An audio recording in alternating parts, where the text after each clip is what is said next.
السلام عليكم ورحمة الله وبركاته. أهلا بكم مشاهدينا الكرام. قبل الخوض في تفاصيل الخبر، يرجى الاشتراك في قناة أوقات نيوز وتفعيل الجرس ليصلكم كل جديد أولا بأول. في تصعيد خطير يعيد التوتر إلى الواجهة، اهتز محيط مدينة السمارة زوال اليوم الثلاثاء 5 مايو 2026 على وقع قصف صاروخي جديد نسب إلى جبهة البوليساريو، في تطور ميداني وصفته مصادر إعلامية بالخطير والمفاجئ.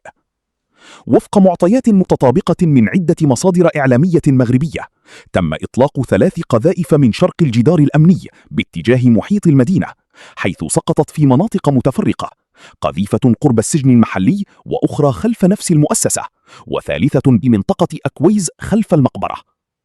ورغم خطورة الهجوم، أكدت المعطيات الأولية أن القذائف سقطت في مناطق خالية دون تسجيل خسائر بشرية أو مادية إلى حدود الساعة، مع ورود أنباء غير مؤكدة عن إصابة محتملة. وقد خلف الهجوم حالة استنفار أمني واسع في المدينة، حيث سارعت السلطات إلى تطويق مواقع سقوط المقذوفات وفتح تحقيق ميداني مع متابعة دقيقة لتطورات الوضع.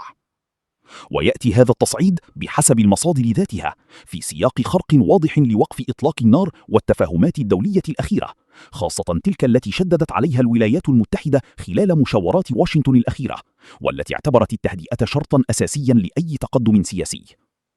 كما تحدثت تقارير أولية عن احتمال استخدام صواريخ من طراز إيراني في هذا الهجوم، ما يفتح الباب أمام تساؤلات خطيرة حول طبيعة التسليح والدعم الخارجي.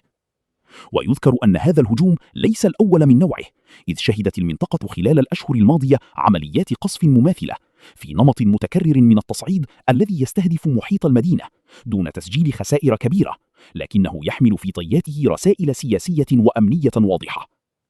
ويبقى السؤال مفتوحا: هل نحن أمام تصعيد معزول أم بداية مرحلة جديدة من التوتر في الصحراء المغربية؟